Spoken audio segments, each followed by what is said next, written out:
Jasmine Crockett, a black woman, was pulled from her first-class seat just because of a simple coat and the color of her skin. But just hours later, she was the one who shut down the airline's million-dollar deal with a red-sealed envelope, carrying absolute authority. What if the person you humiliated in silence turns out to control everything you thought you owned? Stay with us. This is a story worth every second of your time. 5:31 a.m. The sky outside Terminal C was still dark, with just a faint blue smudge hinting at sunrise. Inside, the airport murmured with quiet routine. Escalators hummed, coffee machines hissed, and boarding calls echoed without urgency. Travelers moved on autopilot, eyes glazed, bags trailing behind them like sleepwalkers. But when Jasmine Crockett entered, something shifted, not in volume, not in visibility, but in energy. She walked without hurry, but with undeniable intent. Her trench coat, dark slate gray, custom-fitted, swayed just above polished low-heeled boots. Her satchel was worn, but expensive. Soft leather too fine to be casual, too understated to be flashy. She held her phone loose in hand, the screen displaying a digital boarding pass for Flight 227, first class. But before she could raise it toward the scanner, a subtle exchange occurred. The gate agent saw her and froze for a split second, the kind of pause that happens when someone sees something they don't expect and instinctively prepares to reject it. His mouth pressed into a line. Then came the nod, small, sharp, barely perceptible. To the left, two uniformed airport security officers stationed near the automated kiosks received the signal. Like clockwork, they approached. Jasmine hadn't spoken, hadn't moved out of line, hadn't even reached the velvet rope marked priority boarding, executive and first class. But suddenly, she wasn't part of the line anymore. "Ma'am, I'm going to have to ask you to step to the side," one of the officers said. His tone was low, not aggressive, but final. Not a question, a command, delivered with bureaucratic polish. Jasmine raised an eyebrow. Her voice didn't flinch. "Is there a problem?" she asked, calm and even. The officer didn't answer. Instead, the gate agent responded, barely looking up from his screen. "It's just a quick verification," he said, with the empty smile of someone who's said that before. Jasmine held up her phone, turning the screen slightly. "I'm in 1B, first class." "We understand," the other officer said, nodding. "Just come with us, please." No scan, no beep, no attempt to actually verify what she just said. Only the unspoken, resounding idea that what they saw didn't match what they believed should exist. Behind her, the line barely shifted. A few curious eyes, a few judgmental ones, but not a single word. The man in a navy blazer with a Bluetooth headset glanced at Jasmine, then away, as if the moment confirmed something he'd already assumed. A woman in leggings whispered to her companion, "Maybe she's in the wrong line." No one asked her name. No one asked where she was going. No one asked why. Because in that terminal, at 5:31 in the morning, Jasmine Crockett didn't look like someone who belonged in first class. Not to them. She wasn't led toward her gate. She was funneled, subtly, precisely, down a corridor marked Supplemental Screening, Tier 2. There were no loud commands, no rush of urgency, only the quiet kind of redirection that pretends to be polite, while stripping away the dignity beneath it. The hallway narrowed into a smaller chamber. White walls, stainless steel counters, bright lights that buzzed, like a lie repeated too many times. It smelled like plastic, antiseptic, and paperwork no one cared about. Two officers waited, one young, almost fresh out of academy, the other older, clipboard in hand, with a posture that said routine, not responsibility. Jasmine placed her satchel on the table without a word, hands still, jaw set. She knew this room. It was the kind designed not for danger, but for people who didn't look like they belonged where they were standing. The younger officer unzipped her bag with a kind of practiced indifference, not asking for permission, not offering explanation. His hands moved fast, searching for what? Weapons? Liquids? Something to justify the assumption that had already been made? What he found instead was a matte black folder, thick and tied with a single silk ribbon. He paused. The seal caught the overhead light.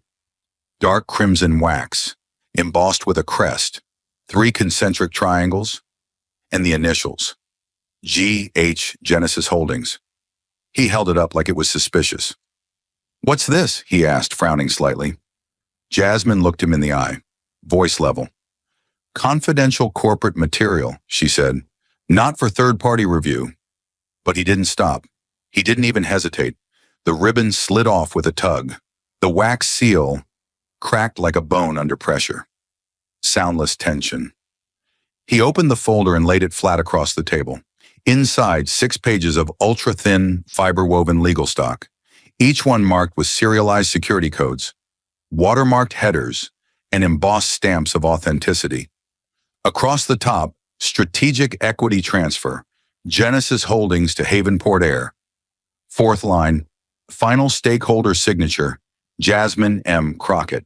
Below that, $4,125,000,000.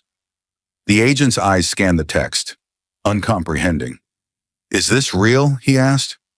Jasmine didn't answer. She didn't need to. The numbers spoke louder than she ever could. He kept flipping, reading bits of words he didn't understand. Fiduciary oversight, capital restructuring clause, asset reallocation authority. He whistled under his breath, like it was impressive, not sacred. The other officer leaned in, glanced at the page, then stepped back, as if it were above his pay grade, because it was, and still, not one of them asked her who she was. Not one paused to question how a passenger, a black woman, in a trench coat, alone, silent, came to carry the final vote on a multi-billion-dollar merger. They didn't see her title. They didn't recognize the authority in her name. They only saw a profile. Jasmine stood there, unmoving, watching them flip through pages that could shift stock prices and decide futures. They treated the documents like paperwork, not power. They were too consumed with protocol to recognize they were holding the gate key to the largest airline consolidation in a decade. She didn't raise her voice. She didn't threaten to call legal. She simply observed. Every page turn, every glance between them, every time they failed to tie what they were holding to the woman standing in front of them. They thought they were doing a job. They were, in fact, failing a test. And what made it worse, what made it burn, was that they thought they were being thorough. They thought this was good security, proper diligence. They thought they were following rules, but they weren't checking for threats. They were checking for proof that someone like her didn't belong in first class. And when they didn't find any, they flipped through billion-dollar contracts like they were flyers for rental cars. No apology, no hesitation, no recognition of the damage they were already doing. When they finally closed the folder, seal broken, pages smudged, the agent handed it back across the table, like he was returning a boarding pass. "You're all set," he said. Jasmine took it slowly, retied the ribbon herself. Her hands moved with the kind of care that made the silence heavier. She placed the folder back into her bag, zipped it, and lifted the strap onto her shoulder, without looking at either of them again. She didn't need to, because what they failed to see wasn't just a lapse in judgment.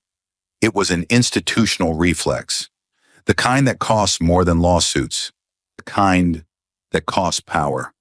And today, they had handed that cost to the one woman in the terminal who could write it into history. She stepped onto the aircraft with calm precision, her boarding pass unread, her presence unacknowledged. The air at the door was cool and still. The uniformed flight attendant standing just inside glanced up, then looked straight past her.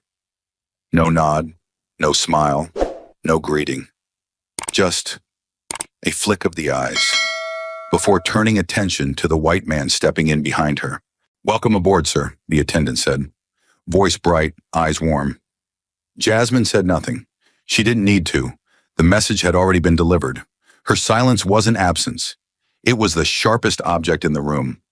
She walked forward, slow and composed, the hush of first class surrounding her like a velvet curtain that didn't welcome, but contained. Seat 1B, front row, aisle, the leather pristine, the tray folded, the blanket untouched.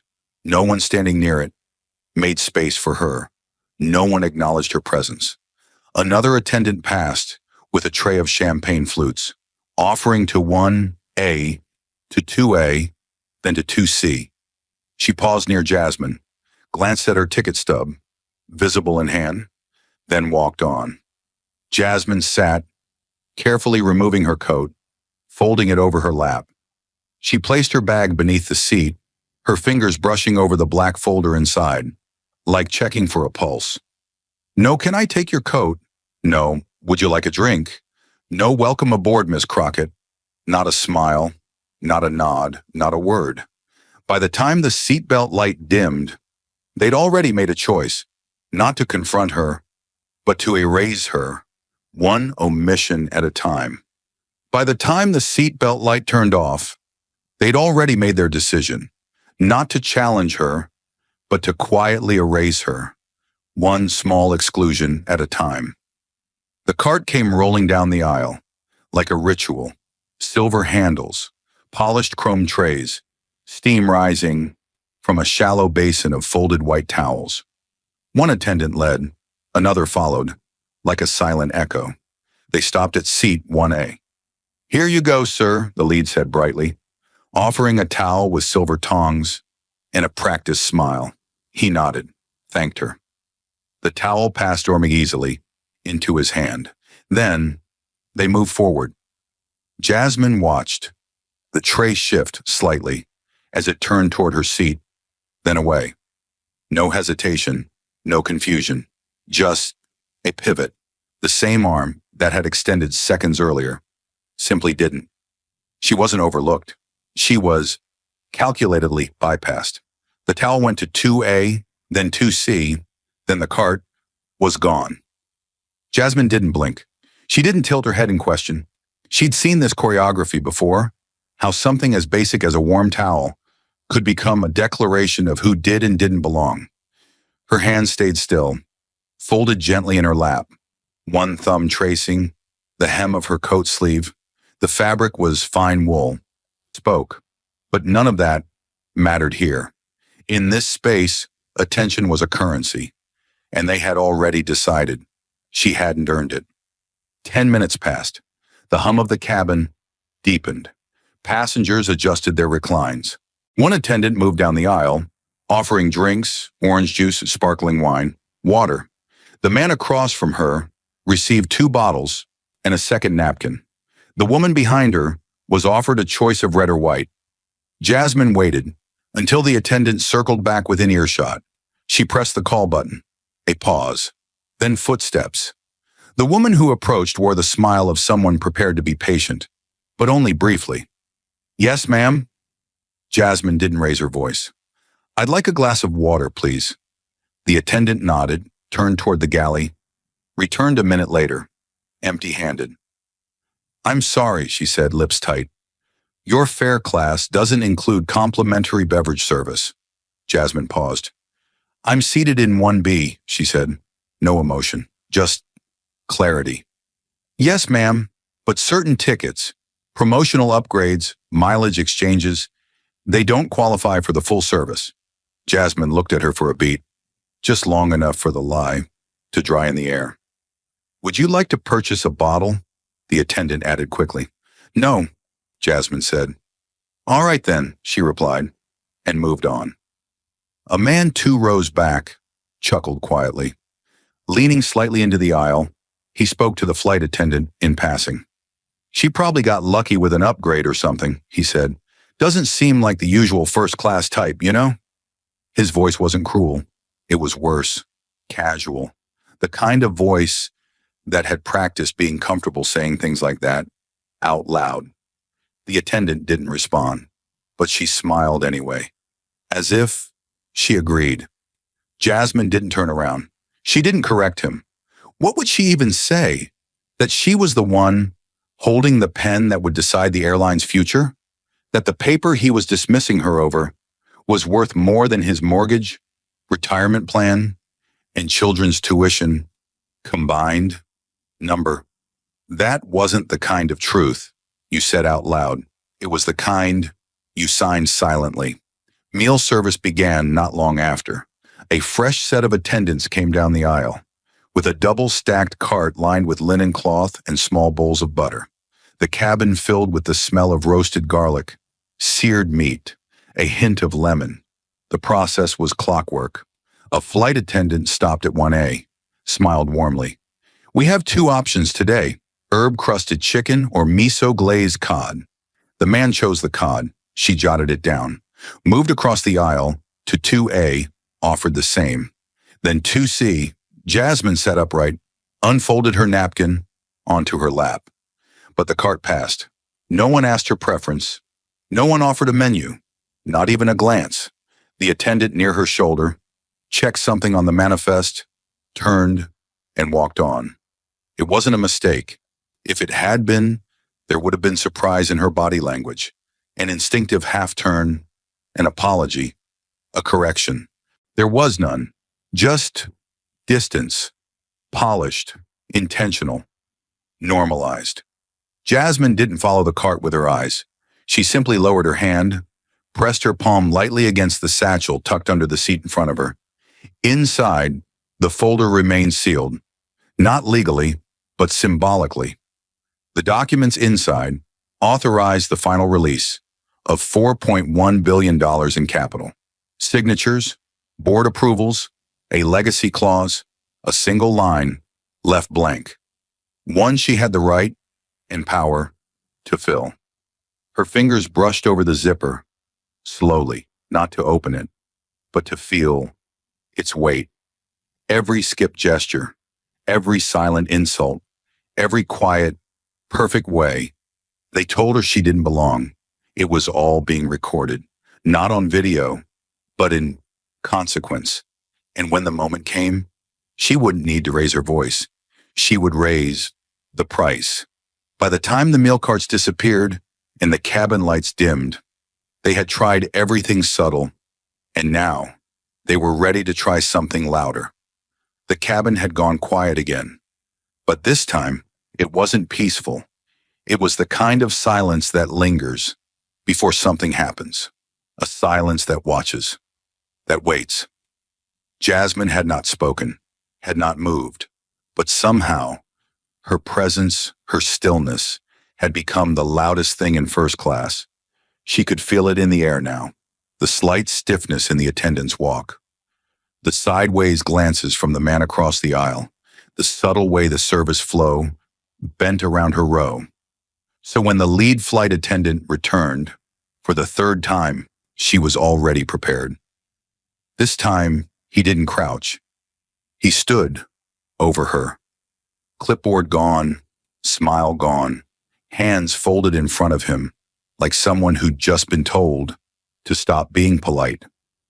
"Ma'am," he began, slower this time, "we're again requesting that you move to 17D for the remainder of the flight. It's important for aircraft balance and your safety." His voice was steady, but it held a tension just beneath the surface, the kind that cracks if pushed. Jasmine looked at him fully now. No blink, no shift, just presence. "Has anyone else received the same request?" she asked him once more. Not out of curiosity, but principle. A full second passed, then 2. The attendant didn't answer directly. His eyes flicked, to the curtain, then to the service galley. "This is procedural," he said. "It's not about you, personally, but it was, and they both knew it."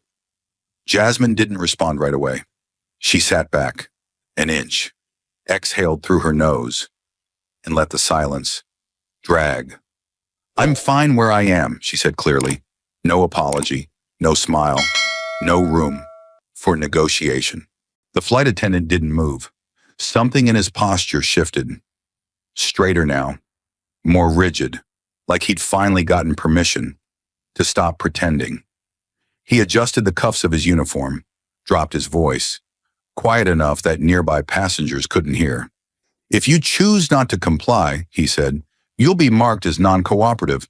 That may result in security meeting you at the gate. It wasn't a warning.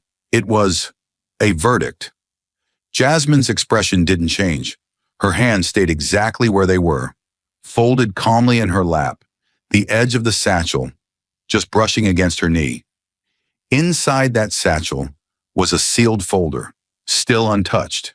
The paper inside had more power than the man standing over her could ever imagine. But Jasmine said nothing about it. She didn't threaten.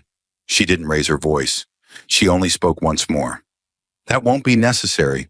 And now, Jasmine decided it was time to stop watching and start acting. She had waited long enough. Jasmine reached into her bag slowly, her fingers gliding past soft leather until they found the envelope, thick, cream-toned, sealed in red wax that shimmered faintly under the cabin lights.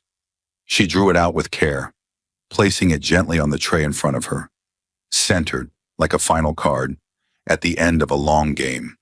The seal was still unbroken. The weight of it alone seemed to change the air around her. Then, she pressed the call button. One chime, sharp and unmistakable. The lead flight attendant returned a moment later, his expression unreadable, but his eyes cautious now. Before he could speak, Jasmine lifted her gaze and met his directly. Her voice was quiet, unhurried, unshakable. I think it's time. You knew who you've been serving. Then she slid the envelope toward him, just enough for the red insignia to catch the light and the message to land. The power they thought they had began to wither the second she broke the seal. Jasmine held the envelope like a courtroom exhibit, not as a warning, but as a verdict. The wax seal cracked with a soft pop, the sound small but unmistakable, like a trigger pulled in silence. She didn't flinch. She unfolded the document, slowly, precisely, until it lay flat across her tray table.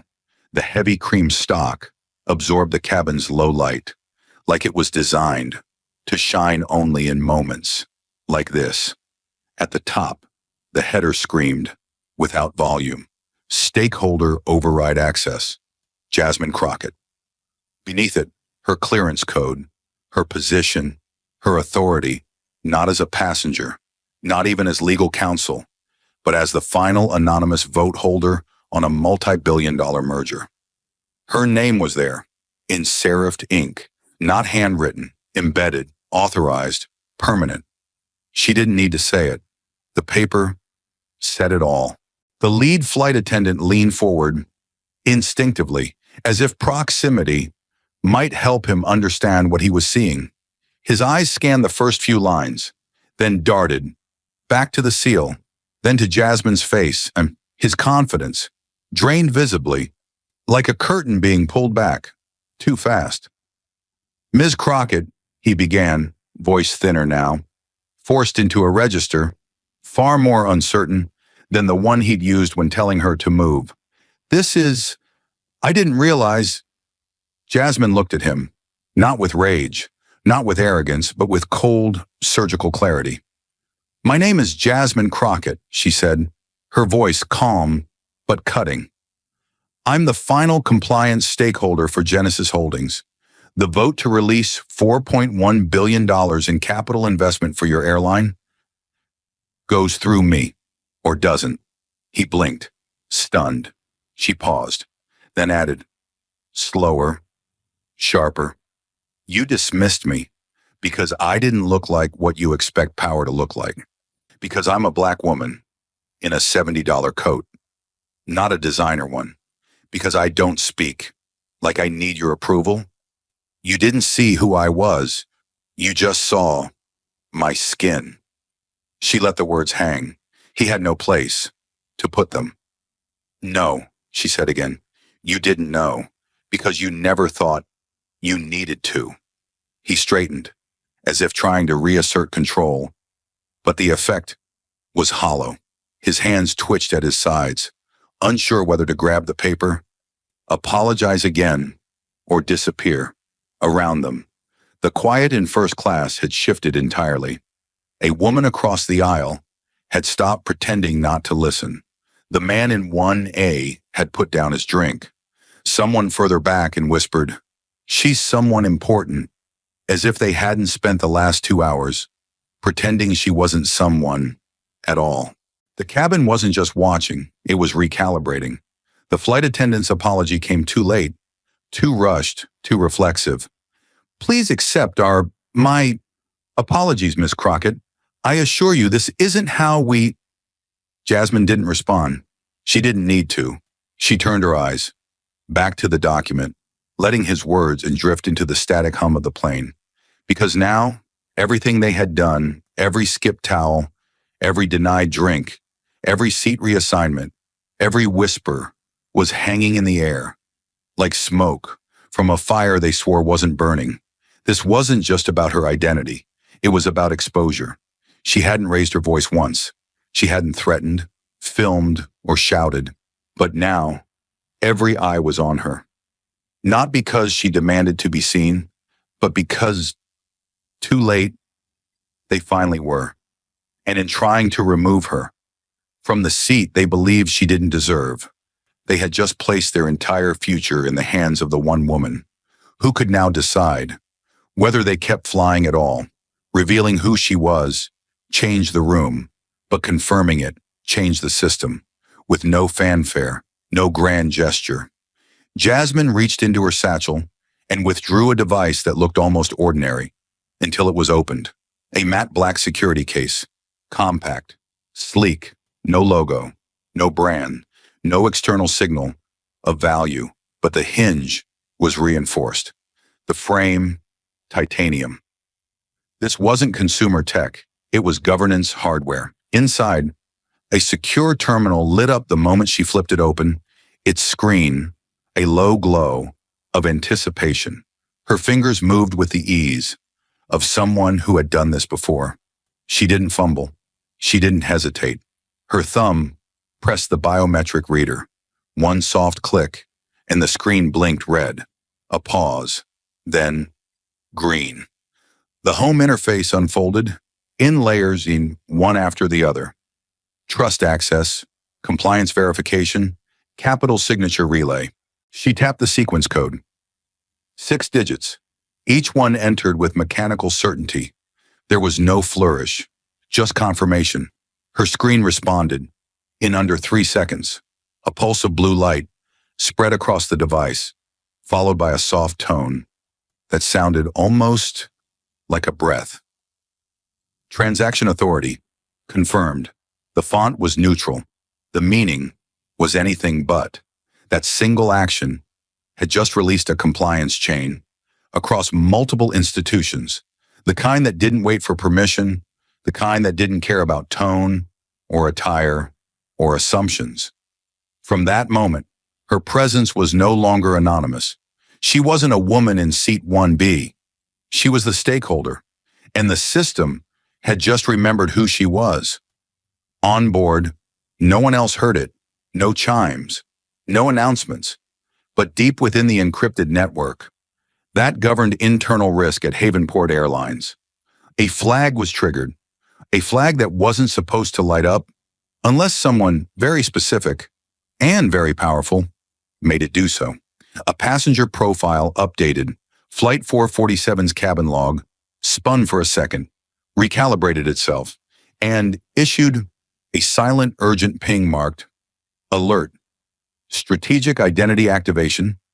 Level 1. The aircraft's operating system rerouted the signal to a dormant protocol hub reserved only for board-level compliance scenarios. It bypassed flight crew. It bypassed public-facing alerts. Within 7 minutes, a flash encrypted message reached the direct terminal. of Havenport's CEO.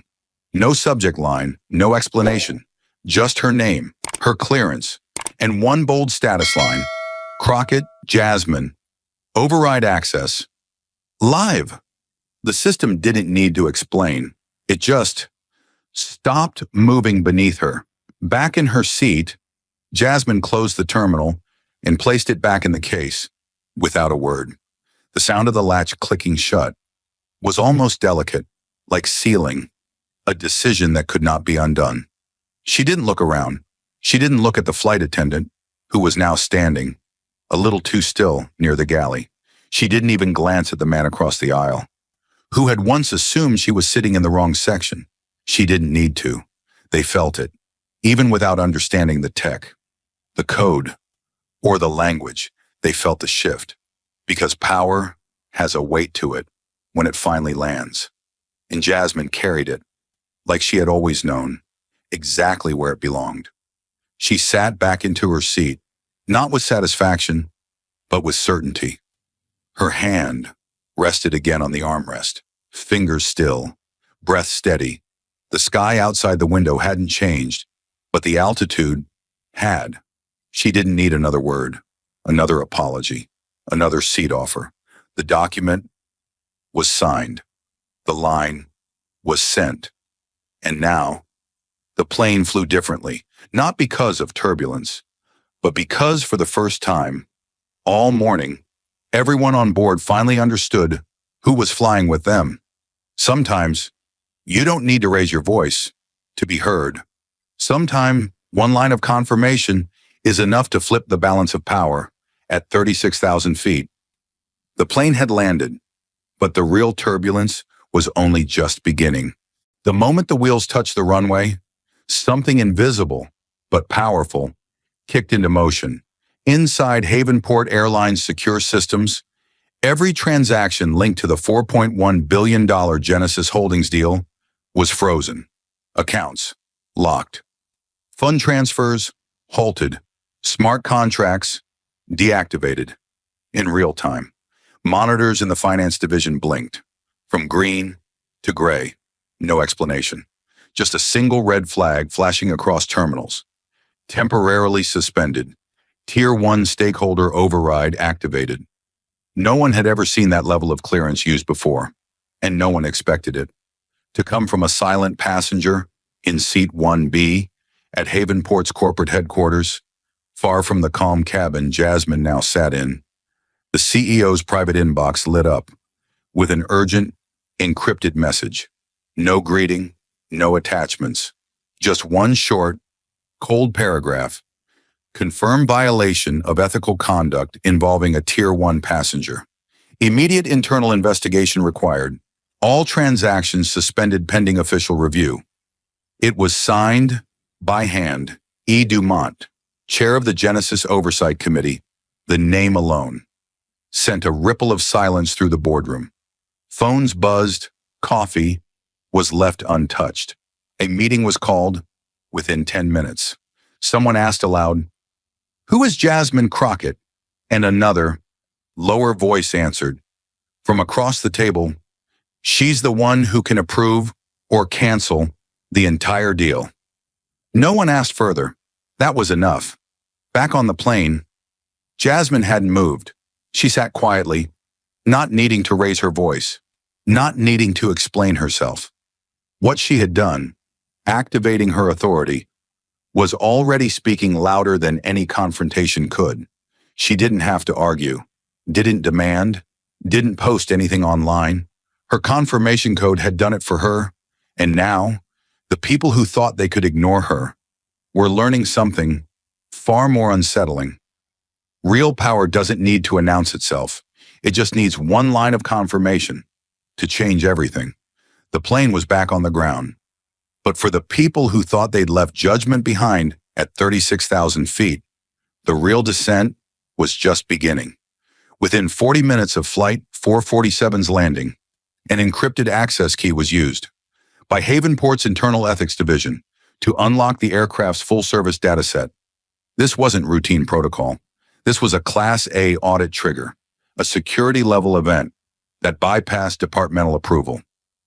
Every piece of data from the flight, passenger logs, cabin footage, service timestamps, headset audio, compliance checklists, was fed into the airline's forensic analytics system.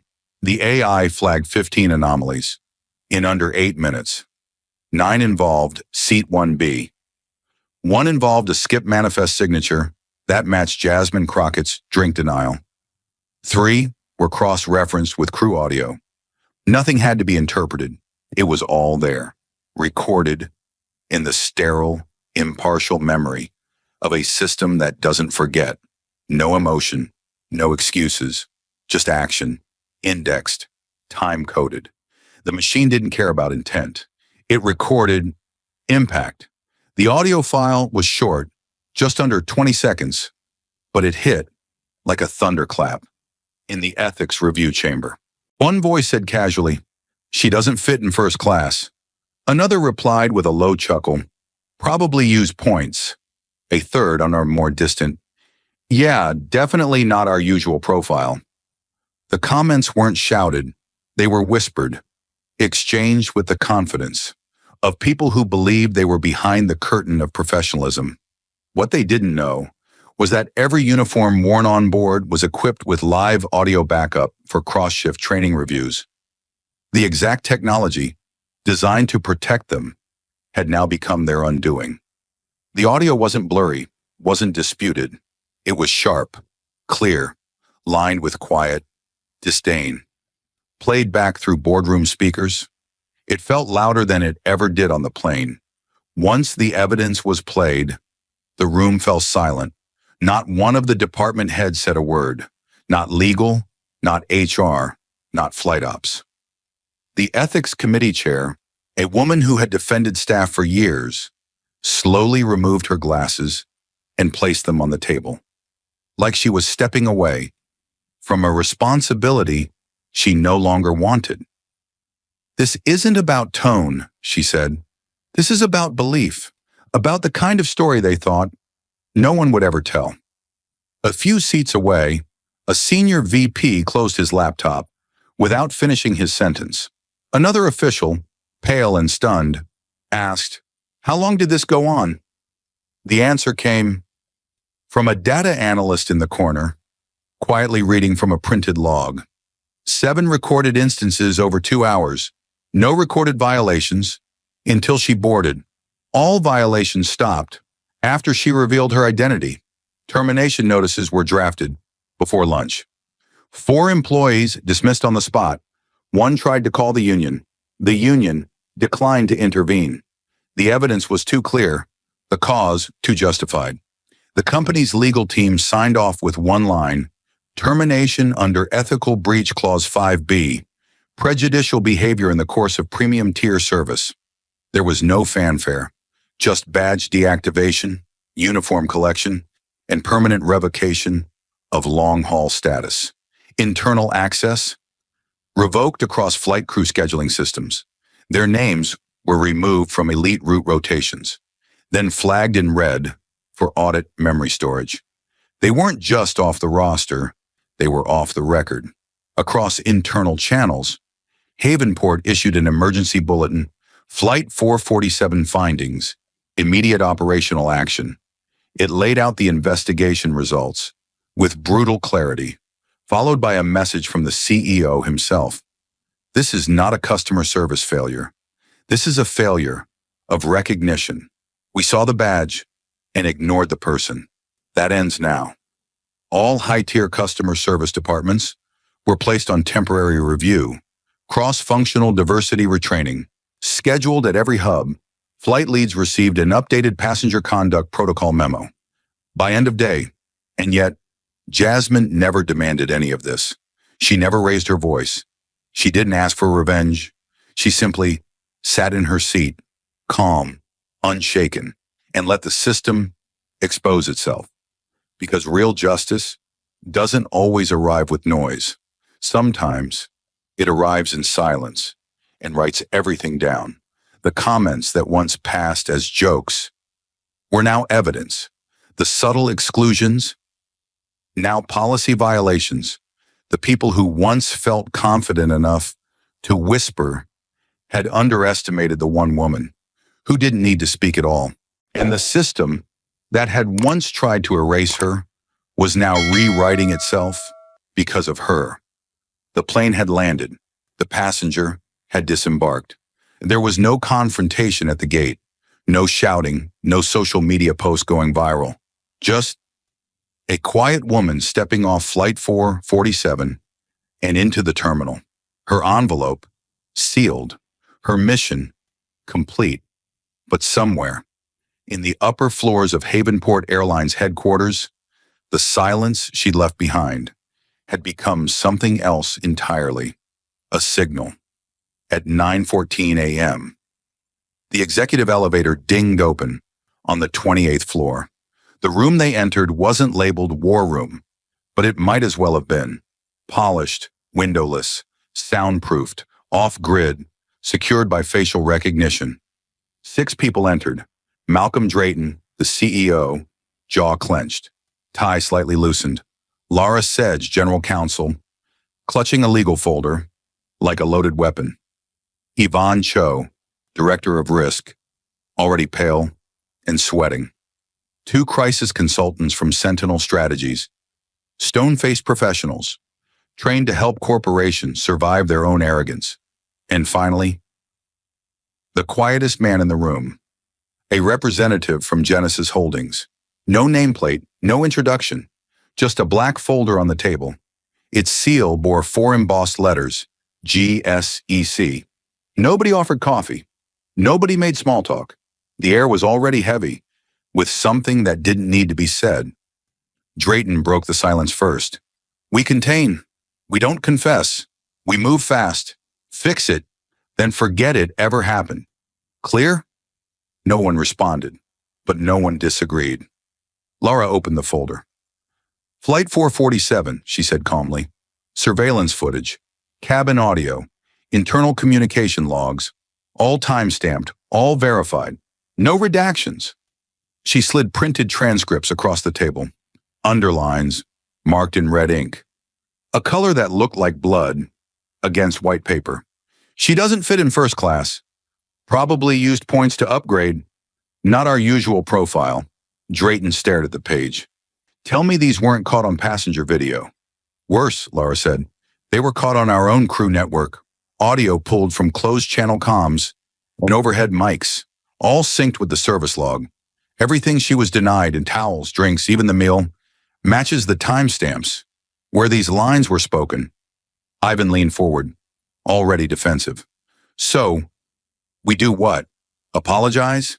Compensate? That's when the Genesis rep spoke.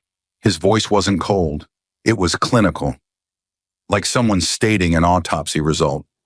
She doesn't want your apology. If she did, she would have demanded it by now. Everyone turned to him. She could have leaked this. She didn't. She could have sued you. She didn't. She could have tanked your stock by lunchtime with a single interview. She hasn't. What she did was far worse. Drayton frowned. What's worse than that? She watched, she waited, and then she pressed a single button. That paused a $4.1 billion transaction. The room fell completely silent. No threats, no headlines, no press conference, just one verification code. Transaction authority confirmed. From seat 1B, you didn't even offer her water. Ivan shifted, uncomfortable. So what does she want now? Nothing, the Genesis rep said. And that's what should scare you. She already has what she came for. Leverage, evidence, control. This wasn't an escalation. It was a test. Drayton's fingers tapped the table. Then what's our move? Laura passed a second folder. Genesis sent us this, she said, a formal ethics evaluation and a request to overhaul our Tier 1 stakeholder protocol, effective immediately. The first line of the report was printed in bold. This breach was not operational, it was cultural. The Genesis rep added, almost as an afterthought, she doesn't want revenge. She wants a system that doesn't need her to intervene. By 10:45 a.m., an internal-only message went live on Havenport's executive network. Subject: urgent. Stakeholder event response protocol following the verified override action issued by a Tier 1 Genesis stakeholder. All personnel tied to Flight 447 are temporarily removed from premium service assignments, pending full investigation. Immediate review of high-tier passenger engagement (SOPs) is underway. Compliance and retraining partners have been activated. No names were mentioned, but everyone on the inside knew exactly who the memo was about, behind closed doors. Another conversation started, this one more nervous, less strategic. "Should we reach out to her?" someone whispered. "Make an offer?" "No," Laura said sharply. "She didn't ask for anything. If we offer, we look guilty. If we stay silent, we look scared. Either way, we lose." And they were already losing. Jasmine hadn't shouted, hadn't accused, hadn't tried to burn down their house. She simply let them hear the echoes of what they'd built. What stunned them most wasn't what she did, it was what she never had to. That afternoon, Havenport created a new classified archive on its secured cloud server. It was labeled Stakeholder Override. Crockett, Jasmine inside were 3 items: a digital screenshot of the moment she activated the override, transaction authority confirmed a full transcript of internal crew chatter and service logs from Flight 447, and a 1-line note left by the Genesis rep before exiting the room. The real problem isn't that she was the most powerful person on that plane, it's that no one thought to treat her like a person at all. No one dared delete the file. No one would ever forget what it meant. And from that day forward, no one in Havenport Airlines dared underestimate silence again. There were no cameras waiting at the gate, no headlines screaming justice, no flood of interviews or statements from Jasmine Crockett. In fact, for most of the world, Flight 447 never even made the news cycle. It was just another early morning route between cities, carrying executives and consultants to places that barely required introductions. But what happened inside that cabin didn't end with the landing. It moved differently, like pressure beneath a fault line. Quiet, slow, and impossible to ignore. Once it started cracking through the surface, the first tremor came from a blog post, titled simply, "I sat 2 seats away." It was written by a passenger in 3C, a mid-level executive at a mid-sized firm, with nothing to gain by speaking. He didn't try to go viral. He posted it anonymously on a professional network forum where business travelers vented about bad coffee and canceled flights. But this one wasn't a rant, it was a confession. "I saw her get skipped during meal service. I saw the flight attendant pretend not to hear her, and I said nothing. I watched a black woman with a first-class ticket get treated like she was in the wrong seat, in the wrong place, wearing the wrong coat, and I didn't say a word, I just looked away." He ended the post with one line, "Maybe the worst kind of complicity is thinking you're just minding your business." It didn't go public. It didn't trend, but it was shared over private Slack groups, email threads between managers, inner office chats, marked off the record. People didn't repost it. They forwarded it, whispered it, sat with it. Then came the second ripple, a letter, not typed, handwritten, scanned and shared through the internal HR loop at Havenport Airlines. The author didn't sign their name. They didn't need to. I didn't scream. I didn't insult. I didn't call her a name. But I made choices. I walked past her seat when she asked for water. I smiled at others, but not at her. And when someone whispered, "She probably used points," I didn't push back. I laughed, not because I meant it, but because I didn't want to be the one who made it awkward. That laugh is what I hear when I try to sleep now. That letter circulated further than anyone expected. It made its way to flight crews not even involved in 447. It was printed and tacked anonymously on the bulletin board of a crew lounge in Atlanta. A regional manager forwarded it to his entire team with just the subject line, "Read this before you board today." None of this happened on the news, but everything was changing anyway. 3 days later, An internal ethics committee at a major hotel group emailed Genesis Holdings, requesting a copy of their stakeholder conduct framework. No formal partnership, just a quiet question. Can we learn from what happened on Flight 447? A luxury concierge company altered their internal scripts to remove tier-based assumptions in greeting protocols. An international bank sent a memo to their airport lounge staff, instructing that all guests be addressed by name. No rank, no status-based shortcuts.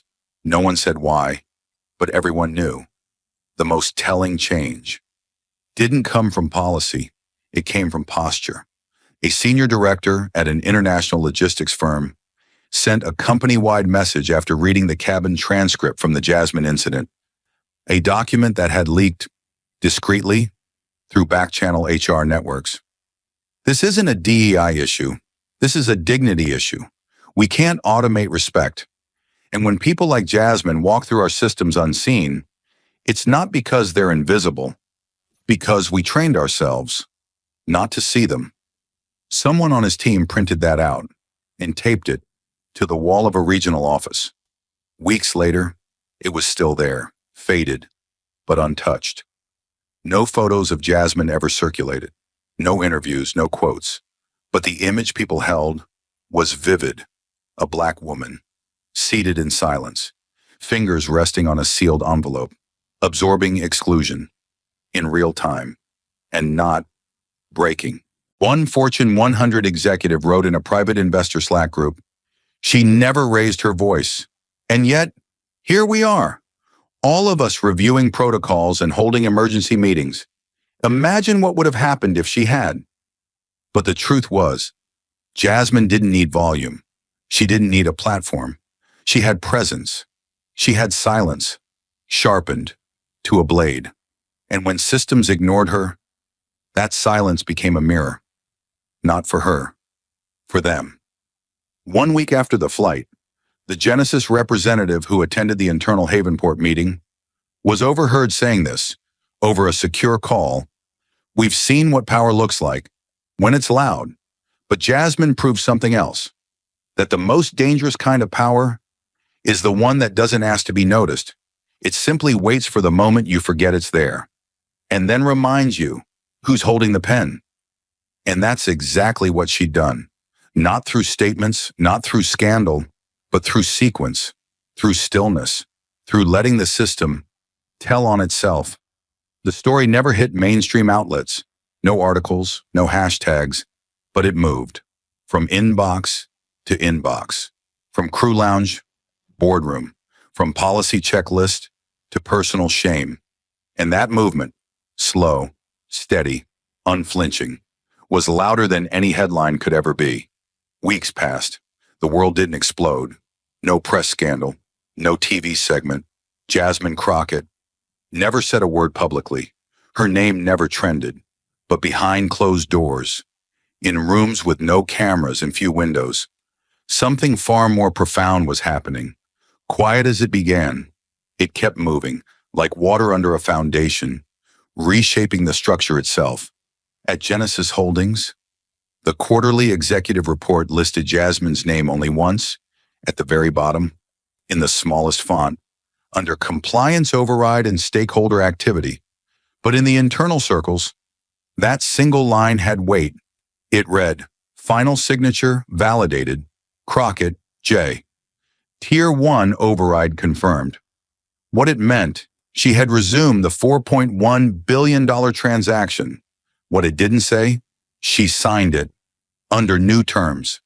Havenport Airlines had been forced into silence after her verification, but not into inaction. Behind the scenes, they implemented changes so quickly, it stunned their own middle management. A full overhaul of their Tier 1 passenger engagement protocol was launched, not because they believed in it, but because they now feared the cost of not believing in it. They created new escalation workflows for any onboard interaction with unidentified premium status travelers. They partnered with an outside behavioral ethics firm, not to improve PR, but to satisfy Genesis's newly updated compliance clause. Active respect must be observable, not performative. The clause had one author, Jasmine. She never asked for a press conference. She never called out names. But when she re-signed the merger documents, she attached a one-page rider. It didn't include threats, just expectations, measured, enforceable, non-negotiable. Equity doesn't mean apology. It means structure. Build it. And they did. Meanwhile, the industry watched, not from the front page, but from internal emails, secure investor bulletins, and hush-hush crisis playbooks passed between CEOs. A luxury hotel chain quietly sent a directive. Tier-based courtesy audits required monthly.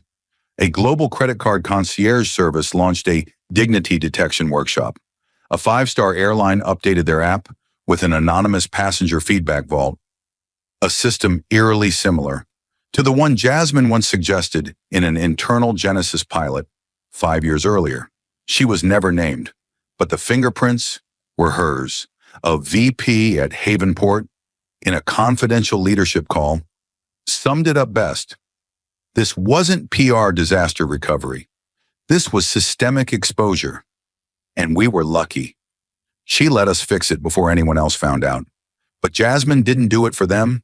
She did it for the people who would come after, because there would be others.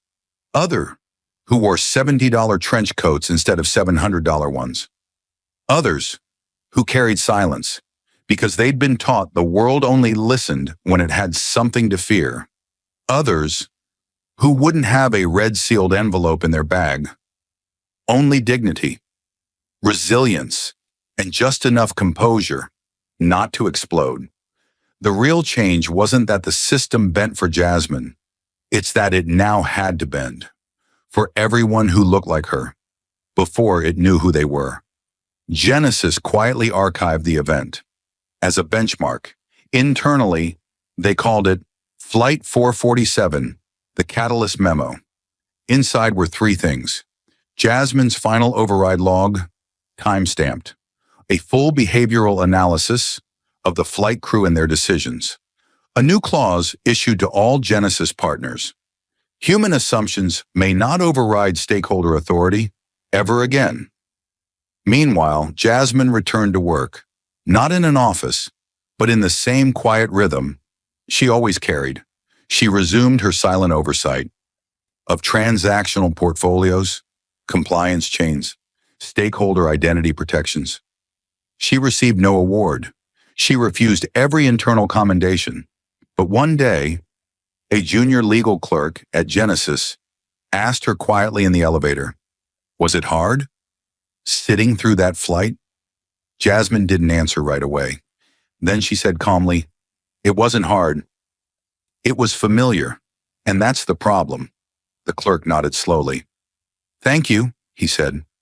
"Don't thank me," she replied. "Build something better." And so he did. So did others. Piece by piece, policy by policy. Years from now, no one will remember the name of the crew. No one will remember the gate agent. But somewhere, in a procedural binder or a code of conduct, someone will read a clause that exists because a woman refused to move from seat 1B. And that will be enough, because justice doesn't always arrive loudly. Sometimes it walks in quietly, sits down, and never leaves. So the plane landed. The deal was paused. The boardrooms went silent. And Jasmine Crockett walked off Flight 447 without a word. No camera flash followed, no interviews, no hashtags. Yet even without headlines, the ripples spread like heat under a door. Not because she demanded a reckoning, but because her presence forced one. This wasn't the end. This was the moment where excuses ran out and accountability had nowhere else to hide. The truth? It was never about a glass of water or a towel or a seat. It was about a woman, a Black woman who entered a space designed to reject her silently and chose not to play the game of proving she belonged. She didn't fight back with volume. She didn't pull out a phone. She didn't raise hell. She just endured. watched, documented, and when the time came, flipped the entire structure from the inside out. Jasmine Crockett wasn't erased because she was invisible. She was erased because the system couldn't compute her. She didn't fit the algorithm of powerful. Wrong coat, wrong skin, wrong silence. And in a world obsessed with the optics of authority, she represented the most threatening thing of all, power, that doesn't ask for permission. They saw a woman who didn't look like the VIPs they'd been trained to recognize. They didn't see her sealed envelope. They didn't see her override credentials. They didn't see her role in deciding the future of a $4.1 billion merger. They only saw what they were conditioned to expect, and they acted on it. This story is not just about what happened. It's about what keeps happening. How many flights have you sat through never noticing the woman who was skipped twice? The man who wasn't offered help with his bag? The child who was assumed to be flying alone because their parents didn't fit the image of affluence? How many names were ignored because they were hard to pronounce? Bias doesn't always announce itself. It doesn't always scream. Most of the time, it smiles. It wears a uniform. It's polite. And that's why it's dangerous. Because when injustice is performed with a calm face and a clipboard, it becomes almost impossible to challenge without being labeled as difficult, aggressive, or non-compliant. And still, Jasmine did not retaliate. She could have. The tools were in her bag, but that wasn't her message. Because this wasn't about vengeance. It was about reflection. She held up a mirror to the system and said nothing. Let them look. Let them see themselves. Let them realize. They didn't just skip her. They exposed themselves. And when they realized the gravity of who she was, the one person with final approval power over the largest transportation investment of the quarter, it was too late to rewrite their behavior. That is the core of this story. Power isn't always loud. Dignity doesn't require credentials. Silence isn't weakness. And justice doesn't need a platform. It needs receipts. Jasmine Crockett didn't demand change. She required it. Her silence wasn't absence. It was structure. It was pressure. It was the kind of silence that forces others to hear themselves, their tone, their patterns, their excuses. And when the lights came on, nobody looked heroic. So what now? Do we walk away and call it inspiring? Do we repost it and say, wow, powerful? Do we wait for the next Jasmine to show up and remind us again? Or do we sit in the discomfort long enough to ask ourselves, how many times have I been the one who looked away? Because this story is not rare. Jasmine is not a unicorn. What happened on flight 447 isn't shocking. It's textbook. It's just that this time, the person in seat 1B had the power to make it visible. What about the people who don't? The women who never get offered the drink? The ones who don't make it past the velvet rope?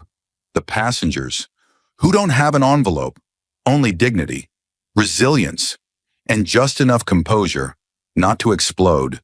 This is for them, for every person who's ever been seen as out of place, for simply showing up in a space they earned, for the first-generation graduate on a business trip who gets questioned twice, for the woman in sneakers and silence who gets treated like she wandered into the wrong class, for the passenger who gets asked, are you sure this is your seat? This story is your reflection and your record. It says you were never the problem. The system was. And now, thanks to one woman who didn't flinch, the system has to answer for itself. Behind closed doors, they're rewriting protocols. They're sending out memos. They're firing staff. They're launching audits, not because of a lawsuit, but because of a lesson taught without shouting, without hashtags, without threats, just presence, just proof. Just one seated woman, holding the future in her lap, and refusing to let disrespect define her story. And that is the most radical thing of all. Because in a world trained to dismiss anyone who doesn't meet its visual expectations of power, Jasmine Crockett didn't just break the mold. She reprogrammed the entire interface. And if you're still reading this, you're now part of that reprogramming. So remember this: the next time you walk through an airport, the next time you board a plane, the next time you sit across from someone who doesn't match the executive profile in your mind, look again. Look with new eyes, because the person you're ignoring might not just hold power, they might hold the power to change everything. And if they don't, they still deserve more than what Jasmine got. They deserve a smile, a menu, a seat, a name, a welcome, because basic respect should not require credentials. Let this be the lesson. Flight 447 left behind. That in silence, there is weight. That in restraint, there is strategy. That in dignity, there is resistance.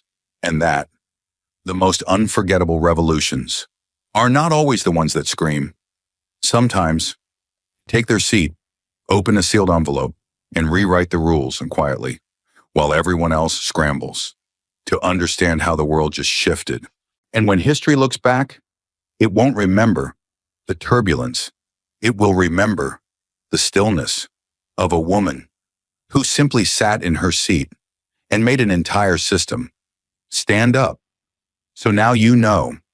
You've seen what silence can do, what dignity looks like under pressure, what happens when a woman refuses to shrink inside a space that tries to erase her. But the question that remains, the one we leave in your hands, is simple and unforgiving. What will you do with it? Will you scroll past it, file it under thought-provoking, and keep moving?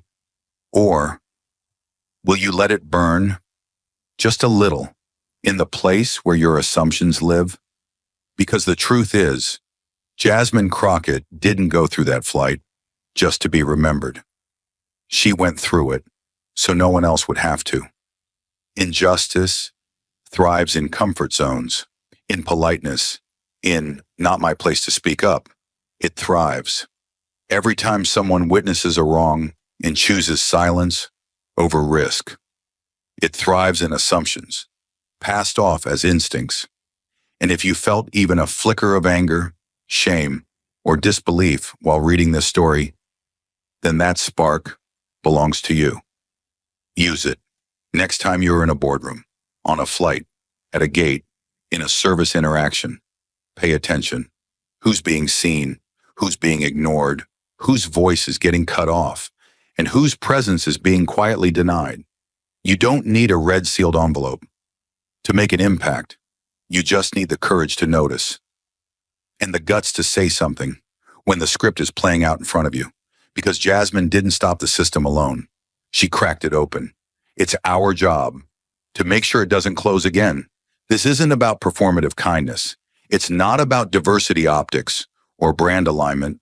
This is about respect without condition, about seeing someone and choosing to serve, not because they look like a VIP, but because they are a person. So we ask you, be the interruption, be the pause, be the one who said, no, that's not how we treat people here, even if it's just a towel or a drink or a seat, because those small things, they carry the weight of every large injustice that's been allowed to pass.